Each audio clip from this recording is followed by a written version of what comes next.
of those 10 things you've mentioned, could you now tell us which is considered to be the most serious and sinful act which invalidates the fast? The act which is the most sinful and most serious amongst all of them which invalidates the fast, it is sexual intercourse. That when you have sexual intercourse and when the two private parts meet, then your fast is invalidated, whether ejaculation takes place or not. And you have to repent for that.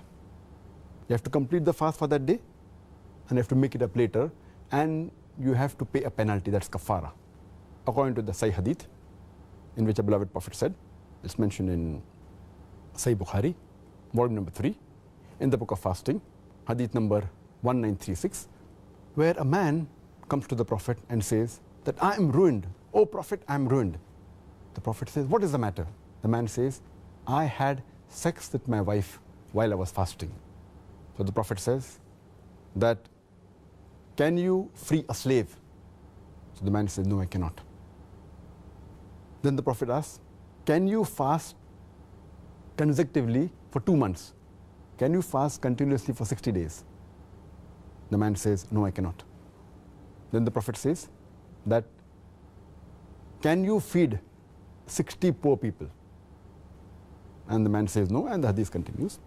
In short, we come to know from this hadith that if any person does a sexual intercourse, it is one of the major sins. It is the most serious and sinful amongst all the things that break the fast. The person who does this sin, he should immediately repent to Allah subhanahu wa ta'ala and ask for forgiveness. He should complete his fast for that day and make up for that fast later on after Ramadan. And he has to pay a penalty, and the penalty we come to know from this hadith is that he either frees a slave if he can, if he does not have the money to free the slave, or he cannot find a slave to free, then he should fast for 2 consecutive months. Fast for 60 days. If he cannot do that also, then he should at least feed 60 poor people.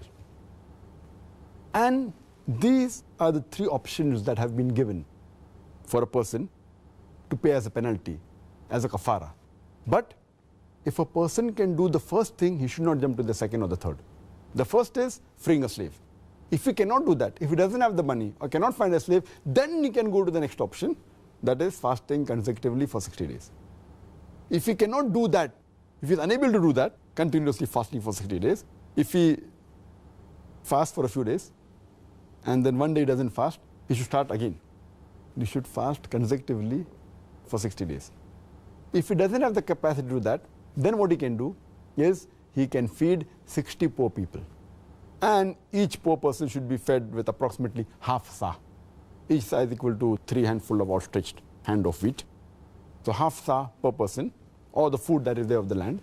So 60 poor people you should feed. This is the kafara, the penalty for a person who breaks a fast by having a sexual intercourse. The amount of food, just to clarify that, for my own benefit, if you like, do you think that that's equivalent to about a day's food, approximately? Yes, in short, it should be a day's food that's normal in that land. It may change in America, it may change in UK, it may change in India. But at that time, it was like Manadi says that one man requires half sa of meat. And each sa of meat is outstretched, 2 hands is outstretched. And the amount of wheat that comes in, that's equal to sa. So half of 3. The other hadith says that 1 mud of meat, that is equal to 1 outstretched hand of wheat. The other hadith says that equivalent to fill a poor man's appetite, his stomach. So in short, you should feed a poor person, 60 poor people you should feed. Approximately what is the food of that land that you should feed him.